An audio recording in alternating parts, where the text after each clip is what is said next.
বাংলাদেশ তো ইতিমধ্যে রাজাকাররা দখল করে নিয়েছে।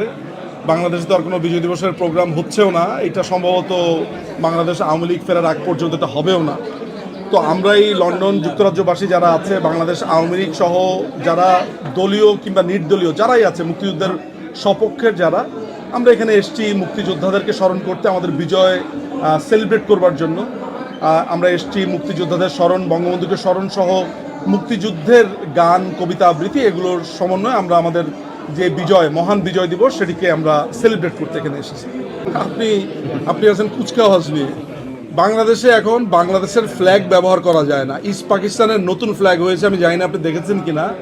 সেটি হচ্ছে যে আমাদের যে লাল রঙের যে চিহ্নটা রয়েছে সেটির মধ্যে একটা চাঁদতারা এঁকে দেওয়া হয়েছে। বাংলাদেশের ফ্ল্যাগ যেখানে পরিবর্তন হয়ে যাচ্ছে, জাতীয় সঙ্গীত পরিবর্তন প্রতিদিনের হুমকি দিচ্ছে, সেখানে আপনি কুচকাওয়াজ নিয়ে আছেন। কুচকাওয়াজ করলে পাকিস্তানি তাদের যে ভাইরা আছে, এই রাজাকার আলবদরদের, তারা গোসা করবে। ফলে স্বাভাবিকভাবেই সেই কুচকাওয়াজ হচ্ছে না। এবং এটি তো ধরেন, আমরা তো দীর্ঘ সময় ধরে গলা ফাটিয়ে এসেছি, বলেছি যে এই কোটা আন্দোলন কিচ্ছু না, এটা রাজাকাররা ক্যাপচার করছে। তখন আমাদের কথা অনেকেই আমলে নেয়নি, বিশ্বাস করেনি। আজকে এখন তারাই দেখলাম সবচেয়ে বেশি মাতম করে যে কুচকাওয়াজ হচ্ছে না, এই হচ্ছে না, সে হচ্ছে না। আপনি আপনার সাংবাদিকতার পার্সপেক্টিভ থেকে প্রশ্ন করেছেন, কিন্তু আমি অনেক লালবদরকে দেখেছি এগুলো বলছে যে তাদের মন খারাপ, এই খারাপ, তাদের মন ভালো নাই। তো একটু সাফার করুক। বাংলাদেশ আওয়ামী লীগকে ছাড়া বাংলাদেশ কেমন থাকে এটা বাংলাদেশের মানুষ একটু রিয়েলাইজ করুক। এগুলো বললে তো আমাদের অনেক গুনাহ হয়ে যায়। মাননীয় প্রধানমন্ত্রী বলতেন না যে আমি বিদ্যুতের ব্যবস্থা করেছি, কয়দিন বিদ্যুৎ ছাড়া থাকুক, তখন তো ওনাকে নিয়ে ট্রল করা হতো। এখন তো সারাদিন বিদ্যুৎ থাকে না, সারাদিন খাওয়া মানে চাল থাকে না, আপনার পেঁয়াজ থাকে না, রসুন থাকে না, ভয়ঙ্কর একটা অবস্থা। সেখানে ধরেন আপনার একটু সাফার করা উচিত মনে হয়।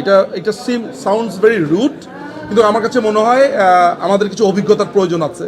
কারণ 9 মাসে দেশ স্বাধীন হয়েছে, তো বুঝতে পারে নাই, একটু ভিয়েতনামের মতো অভিজ্ঞতা হোক মানুষের।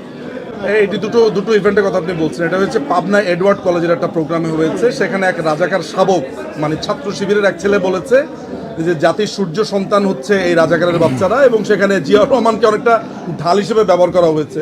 এবং আমি খুবই আনন্দিত এবং খুবই পুলকিত যে ছাত্র দলের ছেলেরা প্রতিবাদ করেছে। আমি অনেকবার বলেছি কিন্তু, এবং আজকেও কিন্তু এখানে ছাত্রলীগের যারা কেন্দ্রীয় কমিটিতে আছে, বিভিন্ন জায়গাতে আছে, তারাও নিজেদের ভিতরে ব্যাপক অ্যাপ্রিসিয়েট করেছে। দেখেন, একটা কথা আমি বলি, ছাত্রলীগ তো বা বাংলাদেশ আওয়ামী লীগ, এই মুক্তিযুদ্ধ তো বাংলাদেশ আওয়ামী লীগ বা ছাত্রলীগের একা এটা তারা দাবি করে না।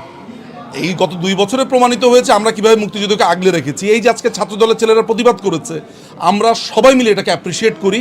ভালো কাজের অ্যাপ্রিসিয়েট করতেই হবে।